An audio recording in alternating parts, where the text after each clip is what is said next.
Today's head-on is not superstitious, but some things the Clubman couldn't explain. The subhead-on says, tells the story of a pocketbook he found one day. It contained a good sum of money, and he found its owner. It says, "No," said the man in the Macintosh. "I'm not superstitious more than other people are, though I have seen things that couldn't be explained by any natural process of reasoning that I know anything about. Did I ever tell you of my once finding a pocketbook?" "You didn't tell us at the time, anyhow," said the man with the white spot on his mustache. "Perhaps you were afraid some one of us might have lost it." "It had over $50 in it," reported the other severely. "None of you ever saw as much money as that at any one time, unless it belonged to somebody else." "What did you do with it?" asked the man with his feet on the table. "Pay some of your debts or start on a trip around the world?" "It had exactly $56.48 inside of it," resumed the speaker, ignoring the interruption. "I remembered the amount on account of what happened afterward." "Temporarily thrown off your balance by the unexpected possession of so much wealth," suggested the man with the green goggles. "You went immediately on a wild, uproarious jamboree which cost you. As soon as I had picked it up, counted the money, and put it in my pocket, I made up my mind to advertise it at once."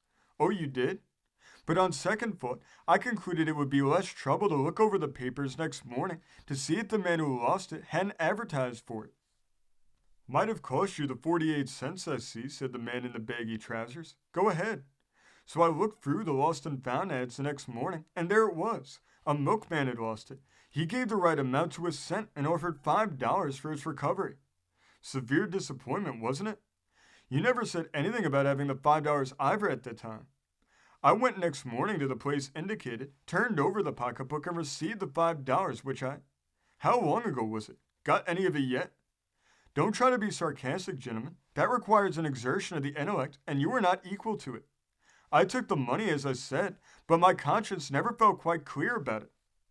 "His conscience, gentlemen, did not feel quite clear about it," said the man with the loud necktie. "This is not only interesting, but absolutely unique. Go on." "I thought the milkman that lost the money might possibly be a poor man, and that it wasn't exactly the square thing to take his money. I was ashamed to take it back, and besides, the man who gave me the reward was only acting as agent. He didn't know who the milkman was. Doubtless the loser was glad enough to get it back, but that didn't prevent me from feeling mean over it, and here's where the superstition, if I had any, came in.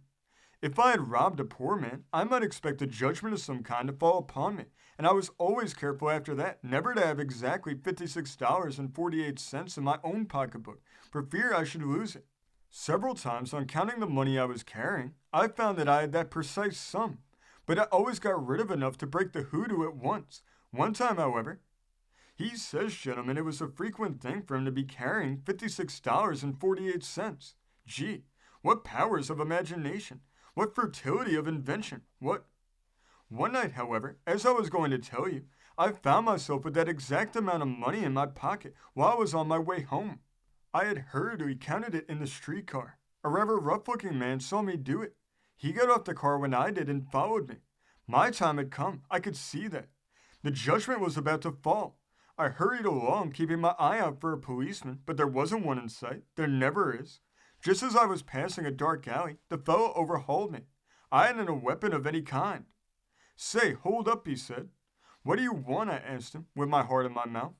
"I want to know if you can tell me where the 10th Presbyterian Church is. I promised I'd meet my wife there this evening and bring her home. Still, I've always felt that I had a narrow escape. He might have been a footpad, you know." There was a long pause. Then the man with a patch over his eye casually remarked that if there was anybody on earth he hated, it was a liar, and the session gradually broke up. This article was originally reported in the Chicago Tribune. This story comes from the great state of Massachusetts, being reported in the Boston Sunday Globe of May 12, 1901. Thank you for joining us today. If you want to continue to uncover all of America's lost and forgotten history, then remember before you leave to hit the subscribe button, hit the notification bell, and remember to like and comment below. And we will see you next time on Americana Archives.